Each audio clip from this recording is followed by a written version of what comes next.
My guest today is Jason Mccoy. This is your second time on Frankie Say, and you are the master supply chain guy. Maybe. That's what I think. Okay. Well, because I know you. I'm a planner, that's for sure. You're a planner. I organize things. Yeah. What's the most challenging part of your job? I think time management probably is always sort of the thing. Like, how do you back up a supply chain and make sure all the trains are leaving on time? There's a certain level of just experience that comes along with doing the job. When I was in the military, it was air transportation was what my job title was, and so logistics on getting airplanes up and down and not crashing is something you just got to do over and over and over, and have a lot of great mentors in your life to teach you how to do it. So, what is your advice for somebody who goes on a podcast for the very first time and they feel very jumpy? They feel very, I tell people, you and I have talked about this, and I wonder, I'm looking over at Aspen because I kind of feel like, by the way, this is the second time I've invoked Aspen's name in a pod 2 weeks in a row. And then afterwards she's like, why are you bringing me into this crap? Like, leave me alone. No, she doesn't really say that. She's very nice. But I feel like people like going into a podcast, anybody who's listening, anybody who's watching, this is your second time. And do you feel more relaxed the second go around? Or is the same level of intensity? The reason why I ask is because anybody that goes behind a microphone with lights, and our listeners and audience, they can't see all the lights and the cameras, and we're in a studio, they can't see it, but I can tell you the amount of people that come on the pod and they're just the little butterflies, a little bit of anxiety. And what is your advice for somebody coming on a podcast and trying to relax and be themselves? Because you know how we're being observed, so it changes what we say. Mm-hmm. It changes how we feel. It changes what we think. It changes the words coming out of our mouth. It's not like, like after the last pod, we're out in the middle of Main Street talking for 45 minutes. Yes. And that was like... And there's more rich content there probably than what we actually even recorded. Richer content because we're not being observed. That's right. So what are you doing now by the way, you did great last time, you're doing great now, but what do you do right now? How do we get into the frame of mind when you are on task and you're being observed and people are watching you? Because in politics, I think politicians do the same thing where if they're speaking off script, they're not speaking into a teleprompter. Mm-hmm.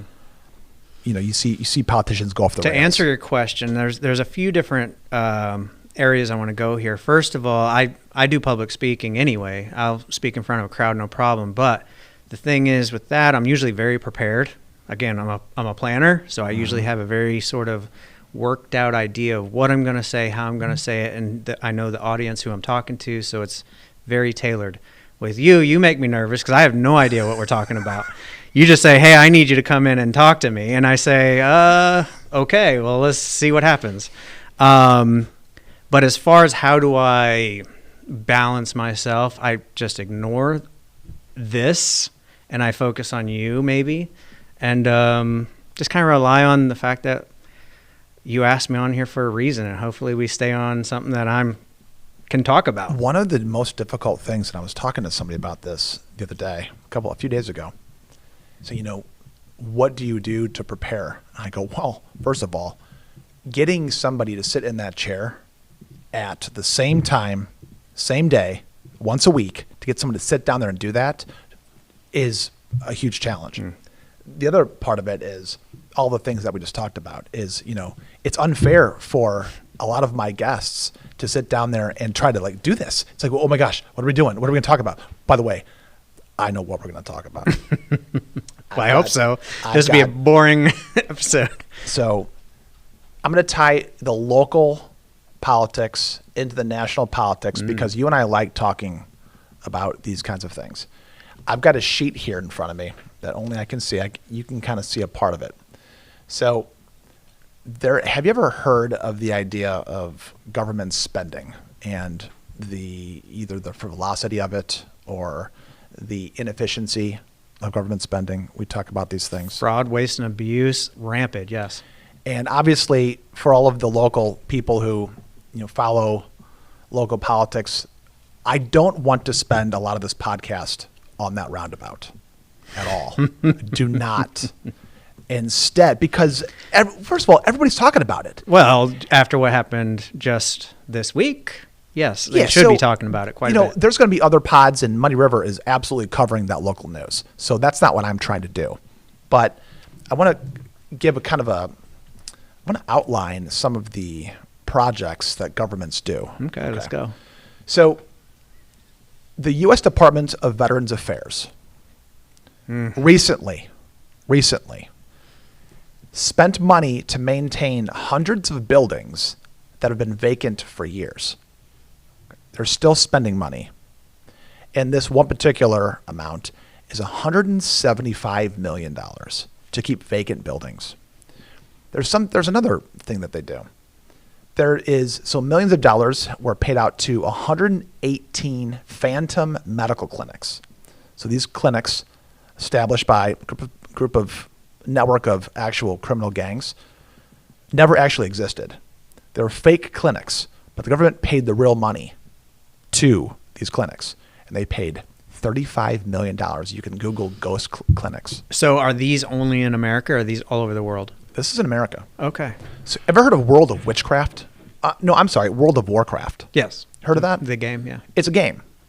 So Uncle Sam paid people to play World of Warcraft to the tune of $3 million. This was the DOD, or which department was this? It's the DOD tax dollars went to researchers at the University of California at Irvine. Interesting. To fund screen time on video games. I have thoughts on that. Okay. Yeah, so we can do this. Have you heard of zoo poetry? The money was spent to create poetry in 4 different large zoos: Little Rock, New Orleans, Milwaukee, and Chicago. It's supposed to increase environmental awareness in the form of poetry. And they paid out $1 million. The feds printed out $1 million because they're not taking it out of our tax dollars. No. That's not what's happening. Have you heard? Helicopter money. Yeah. So what they do is the Fed starts printing and printing and printing. Someone's telling them to print. Or the government is telling them to borrow or print. And we're at 36 or 37 trillion right now. And every 100 days, they add $1 trillion. Another trillion. That's right. So now it's going to start skyrocketing, like logarithmically, up. We're going to get to 40, 50, 60, 70. There's a breaking point. When do you think it is? So hyperinflation is real. Other nations have seen it where they'll just keep adding zeros to their $100 bill and just keep printing, and then eventually it'll get to a point. So I lived in Turkey for 2 years, and while I was there, their 100,000 Turkish lira went to 1,000 Turkish lira. They just ixnayed the 3 zeros off of it, and they just did that.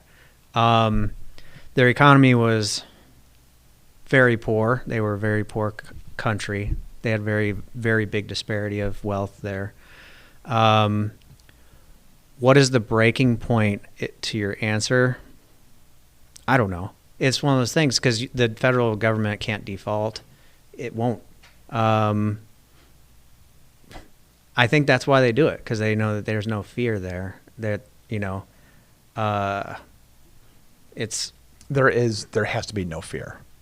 No fear. When you hear of the BRIC countries are starting to add more countries, I think there's 11 or 12 countries in the BRIC. BRIC is BRIC: Brazil, Russia, India, China, and more. Yeah, and more.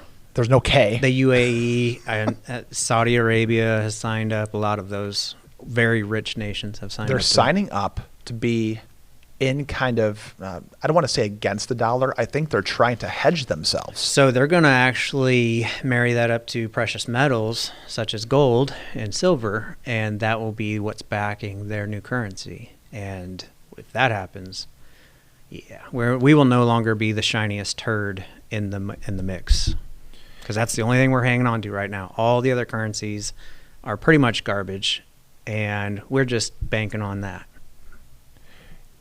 Depending on who wins the next presidential election, if you had to guess between the vice president and the past president who are running right now for office, which one in 4 years do you think would add more to the debt? Not that anybody cares about the debt. Like you and I care about it, but not that many people seem to care. I don't think it matters because they're both the vice president and the current president are both controlled by the same people. They don't have any power. They're just a figurehead, in my opinion. And every Republican president in the past 50 years, same. Every Democrat in the past, same. I think the bureaucracy is so deep and powerful that the president doesn't matter. They will do whatever the bureaucracy tells them to do. You're saying that the person who holds the office of president of the United States is a shell. That's it. Kind of like a, I mean, people want to say the word puppet. You know, I try to steer away from the words that we talk about too much. Instead of saying deep state, I like to use the term administrative state. Because that's why I say bureaucracy. Because everyone understands that bureaucracy exists. You know, I'm not trying to be any kind of like weird person out there saying that these things happen, but it happens. And I've seen it personally. I lived in DC for 5 years. I know it exists. So, you know, for someone to think that the bureaucracy isn't what's in control and pulling those strings, let's say, they're actually the one that's off the rocker a little bit and not thinking clearly. So when we talk about steel manning a case, steel man meaning taking a case and saying this is the best way to describe this in the positive, as in a way that you are kind of supporting it. So I know before we get too deep into what we think is going to happen, can you steel man the case for Kamala Harris? Can you steel man it in a way that says, not that you would advocate for Kamala or Trump. I mean, I kind of know where you lean. Not kind of, I do. But I think a good way to like talk about this is going to be one, we only have a few more chances to talk about this election. And one of the things that I'm not a fan of is the fact that we start talking about Christmas way too early. We talk about elections way too early. I mean, we started talking about the election last year. And we've been talking about it all year long. And we're under 3 weeks now. And we're not, yeah. So this is right around the corner. So I apologize if anyone's sick of listening to election stuff. I mean, we're going to touch on other things. But are you able to steel man the case for Kamala? Or is like that her victory or her presidency? No, what it like, would look like. Let's do this. Why would somebody want to vote for Kamala? Can you steel man that? I think, well, there's two huge reasons, but 3 types of people. Okay, so the 2 reasons would be I hate Trump, and I don't really care who it is on that other side. I'm going to vote for that person. Then there's the other one that's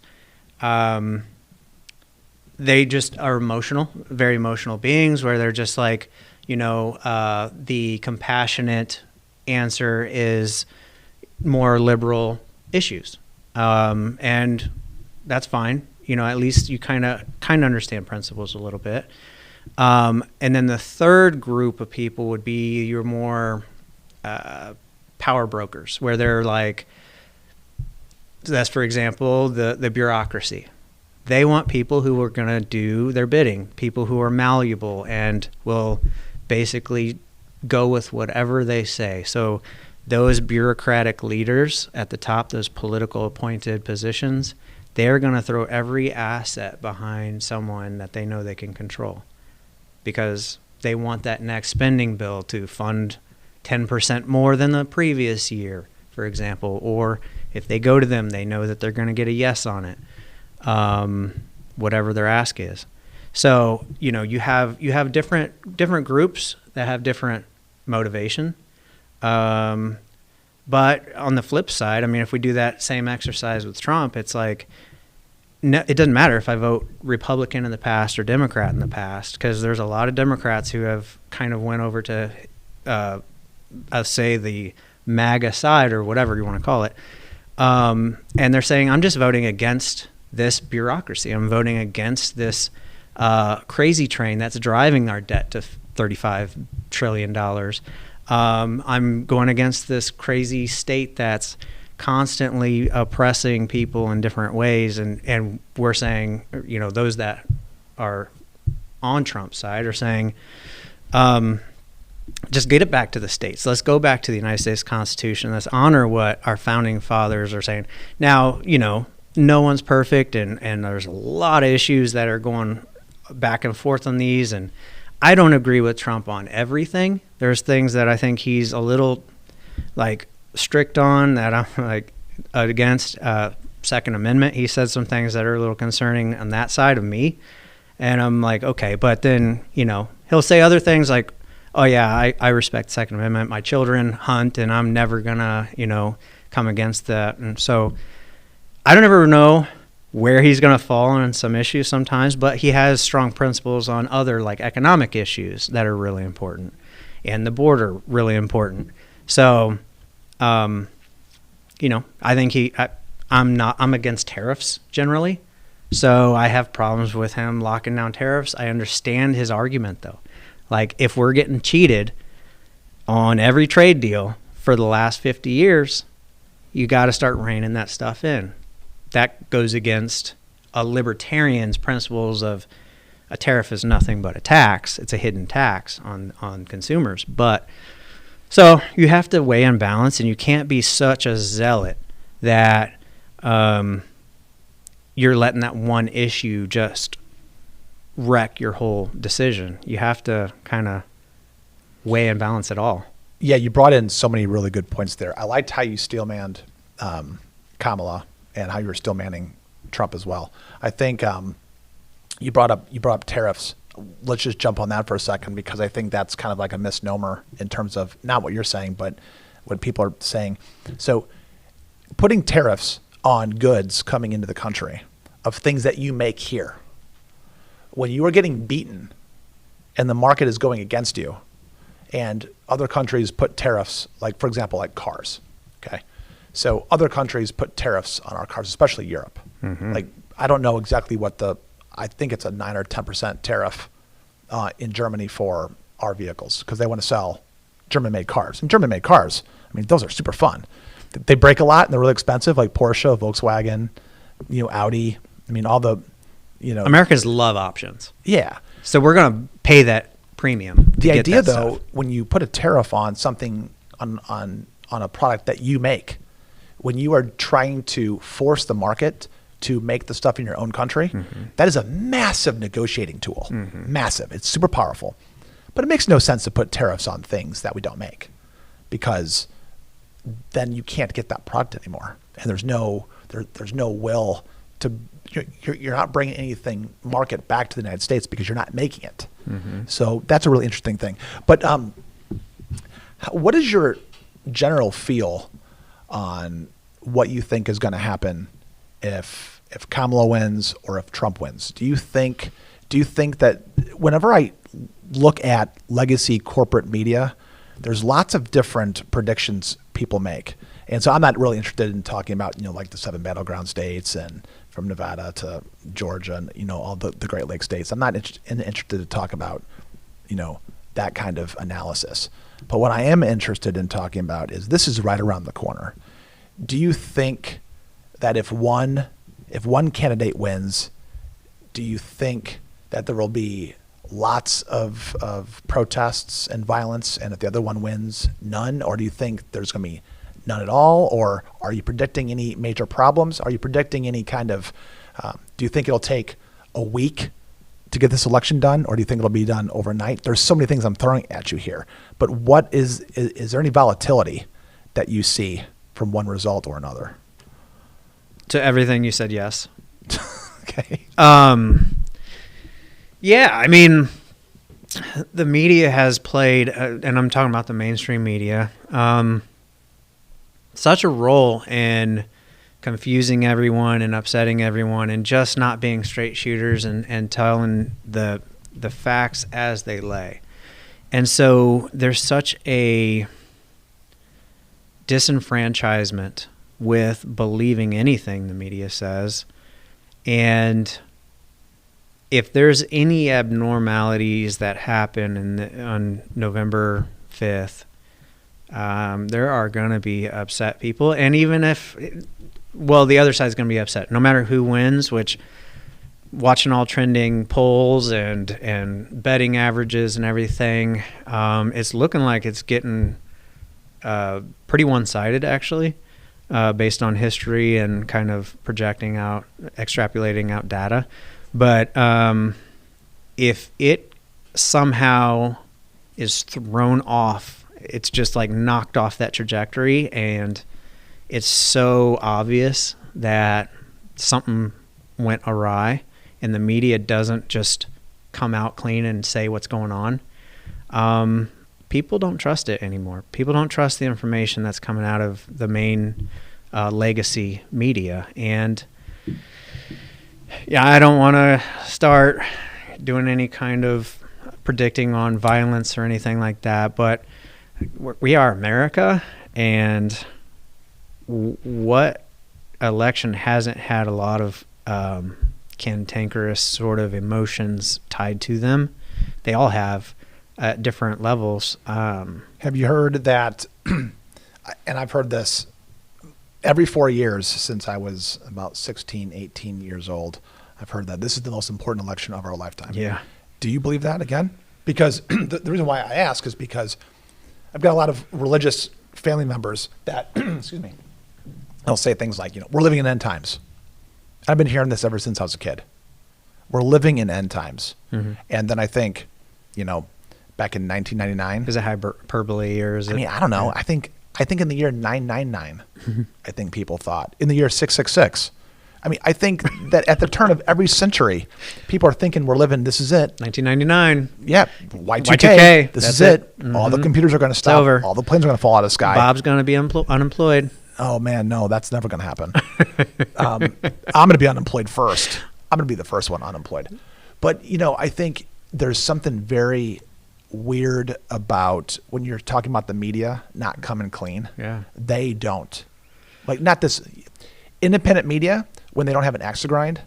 By the way, I don't know if anybody can ever be perfectly unbiased. Right. I just don't even think that exists. But what we're talking about here is corporate legacy media. I think the point of that, though, is if you're biased, you should just say it.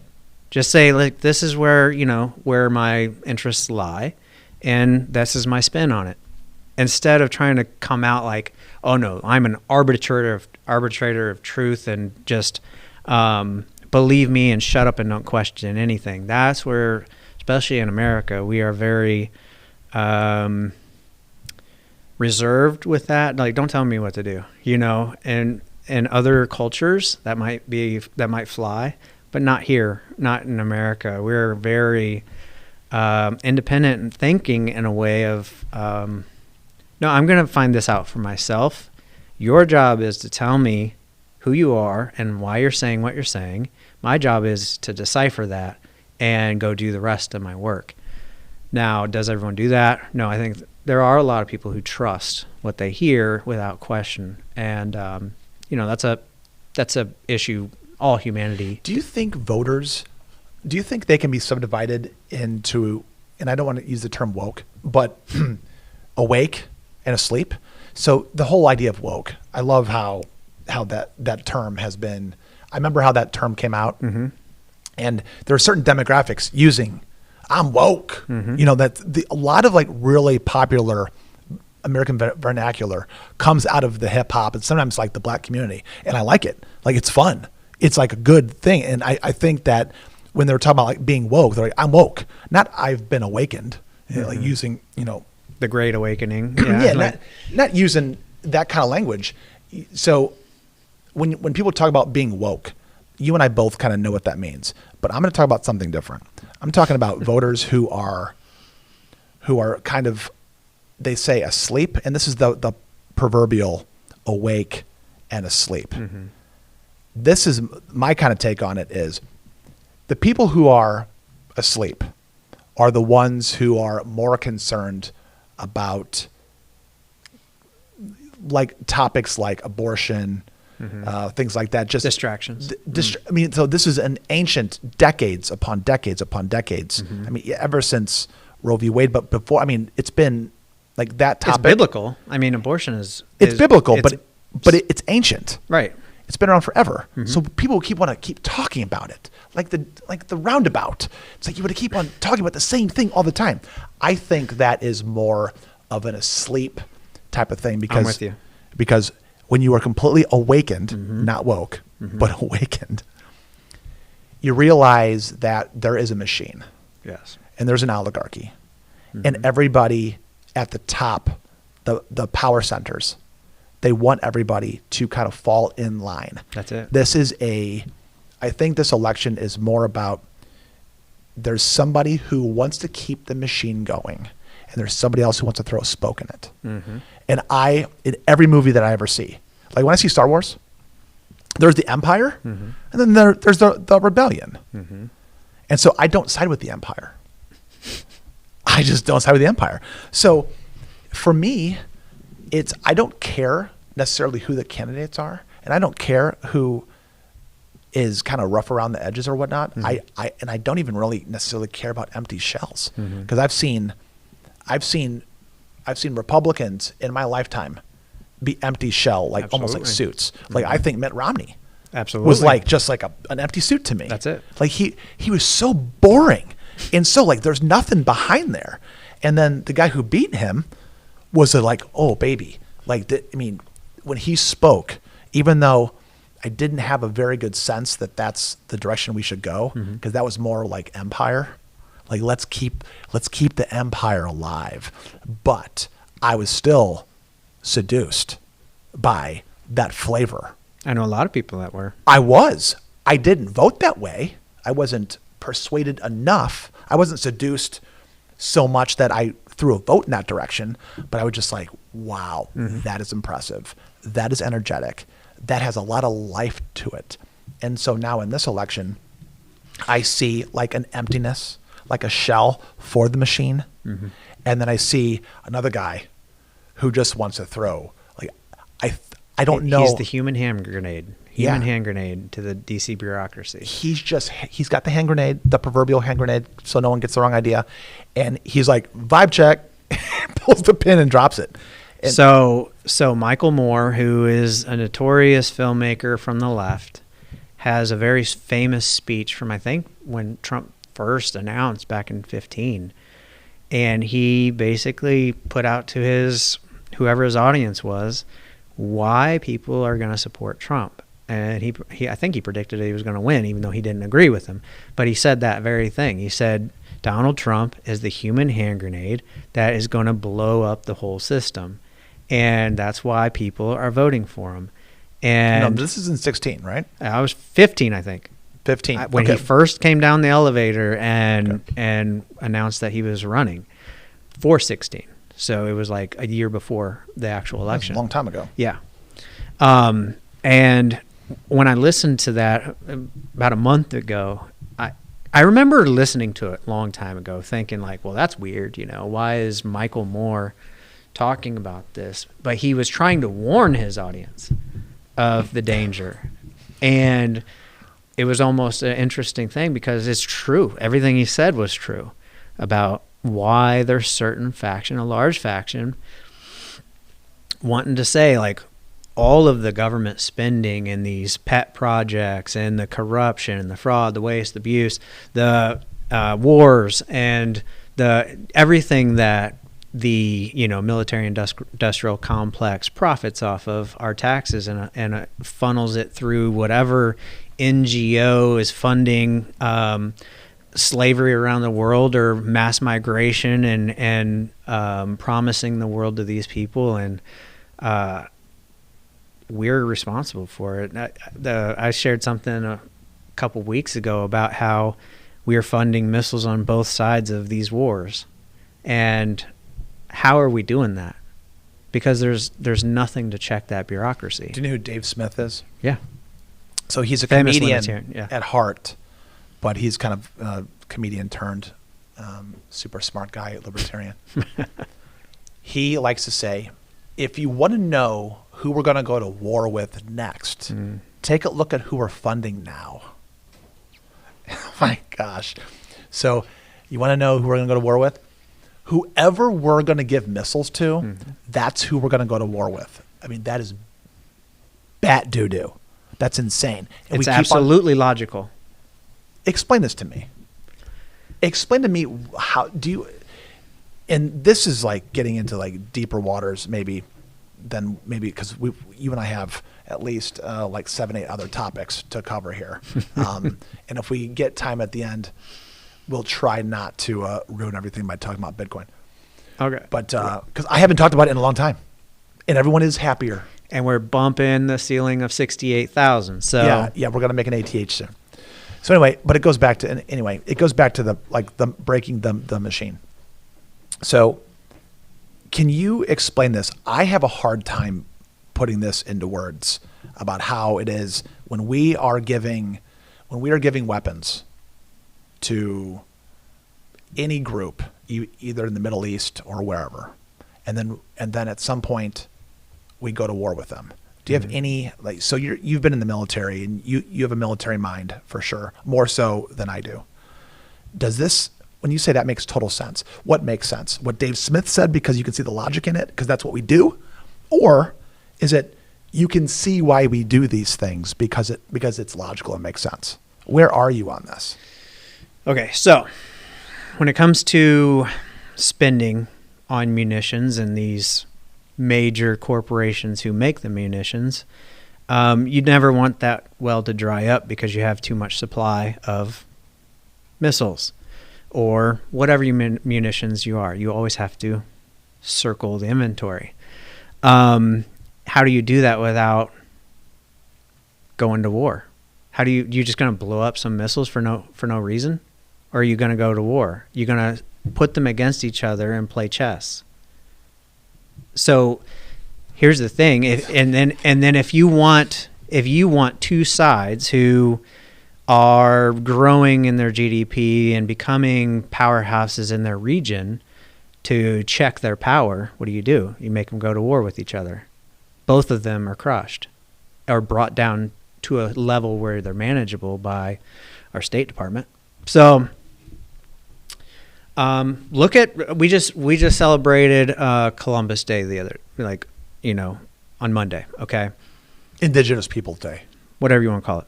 It's a history. So the interesting thing throughout that period of history is the conquistadors would come over, they would make partners with the weaker tribe in the region, make them fight the stronger tribe to weaken both of them, and then they'd conquer both tribes and take over their territory. That's what they did all through Mexico and South America.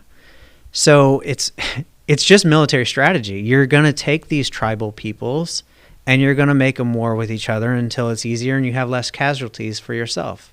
Does who understands warfare and military strategy more, Kamala or the Don? That's not a serious question. No, I mean seriously. Like, who understands it more? I mean, I'm pretty sure Donald Trump graduated at the top of his class at West Point. He's a business mongol. I know a lot of people, he's a failed business. No, he has 105 businesses. 5 of them went bankrupt. I would say he's pretty successful. Or 505 businesses, 5 went bankrupt. But everyone in the left focuses on the 5 that failed, but failed to know that he has 500 businesses. Do you know how hard it is to take $100 and turn it into $10,000? It is so hard. You know how hard it is to take a few $1 million and turn it into billions? Mm-hmm. It's unfathomable how hard it is. I have a really hard time. Especially in New York. It's so hard. The guy's building skyscrapers in Dubai. He's going into the Middle East. He knows he's friends with the Saudi princes. He's friends with all. You know what? He wants to be friends with all of those people. He wants to be friends. He'd love to be friends with Putin. So he's very diplomatic when it comes to certain things. But why is this bad? Why is this bad for an American leader? Why does he get so much crap for wanting to be friends with all of these different leaders? Well, because he has an R next to his name. He was perfectly fine when he was a Democrat. Okay. Because everyone loved Russia until they didn't. Everyone loved China until they didn't. Everyone loved Saudi Arabia until they didn't. It's all about what the media tells them to start saying, repeating over and over and over, overlapping that same message, and then the people believe it. So in diplomacy, it comes off in the media as I'm soft. But I've always heard diplomacy is just saying, patting a dog on the head and saying good boy while you're grabbing a club. That's all diplomacy. It should be. So in the media, they see him patting him on the head. Trump kind of comes out and he's like got the club on his shoulder, showing them that he's patting him on the head. So that is very intimidating to a lot of these people, and that's why North Korea backs up. That's why all these other, let's say, threats to us, they back up when they know he's not playing around. He drops a Moab because Afghanistan got crazy. Never did they hear another word out of it until Biden has Afghanis falling off of airplanes. So there's something to be said about speaking softly, carrying a big stick to these leaders. They respect it. And a lot of them, especially those that are more tribal in nature, strength is the only thing they understand. So don't you think Iran would respect the first woman president? They don't even respect their own women. So of course they wouldn't. They want her to win though, because they know that she would be a squishy toy on the dashboard. Like, they don't worry about stuff like that. I mean, they would probably want her, right? Even though they wouldn't necessarily respect her, because if the Iranians are not respecting their own women, if that's the alleged suspicion, but they would still want that same woman in power so they can do what they want. I mean, goodness, we're in a fix here, and they are too.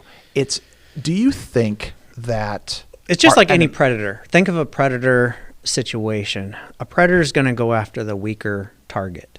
So you have a lion going through, and there's a bunch of wildebeest. There's one that broke its leg, or one strong one that's turned around to fight.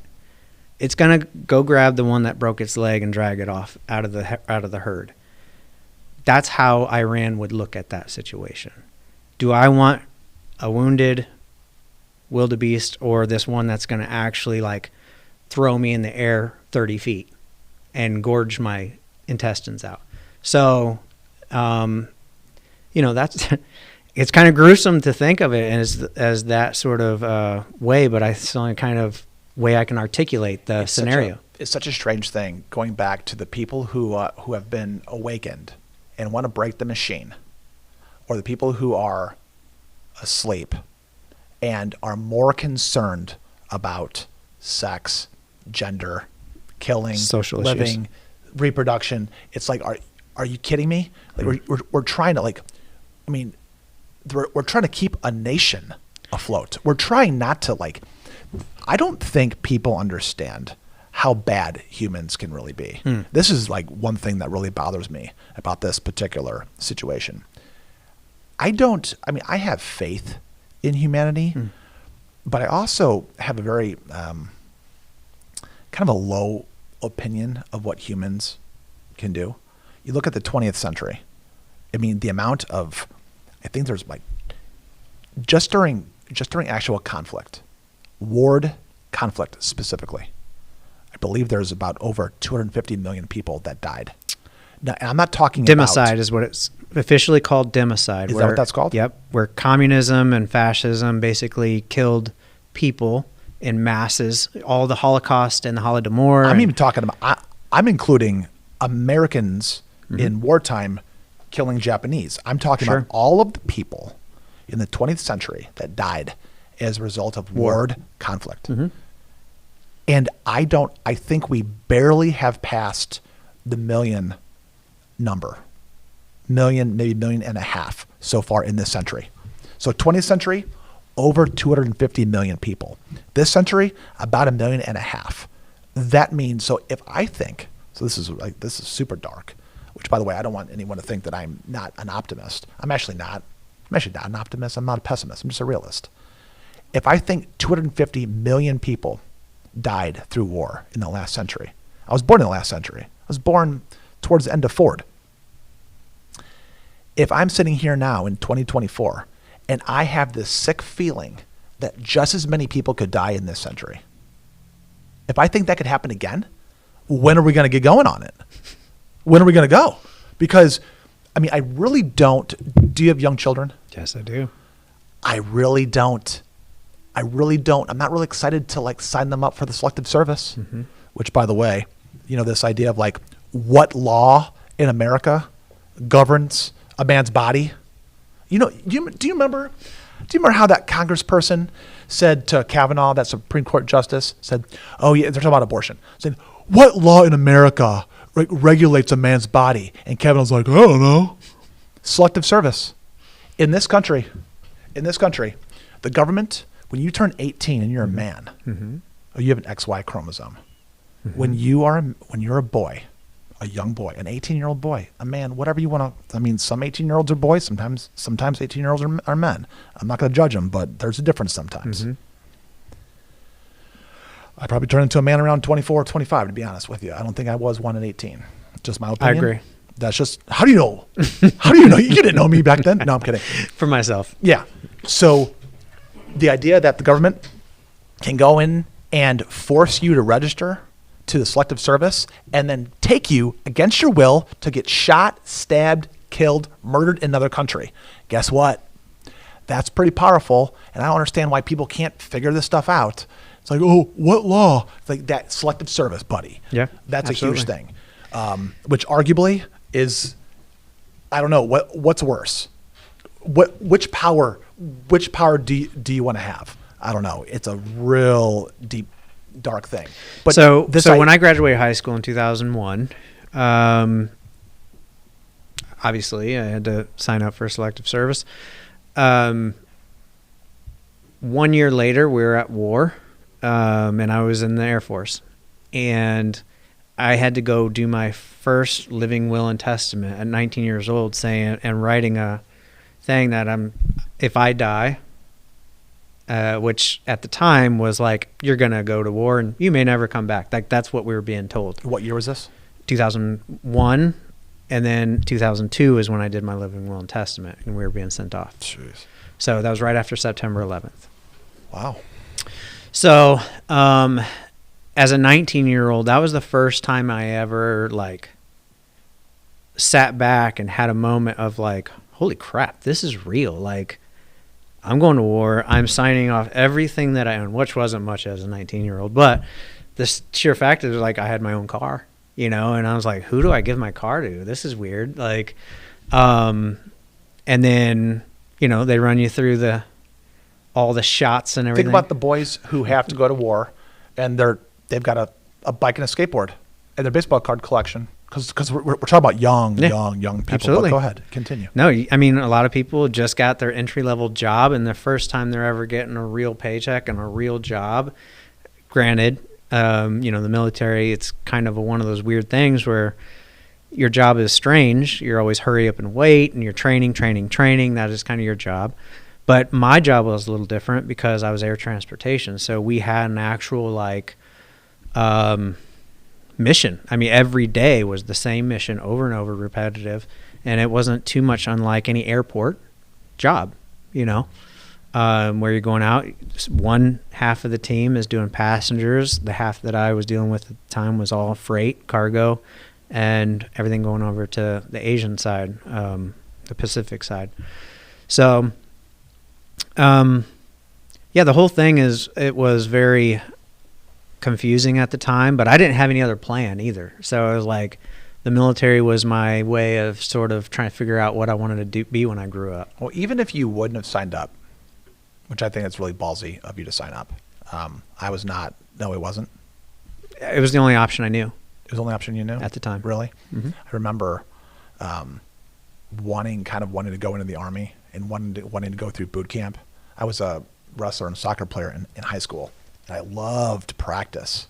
Like the other kids I felt on my team didn't like practice. I wasn't a gamer. I'm really disappointed that I wasn't that much of a gamer. I look at my kids now and,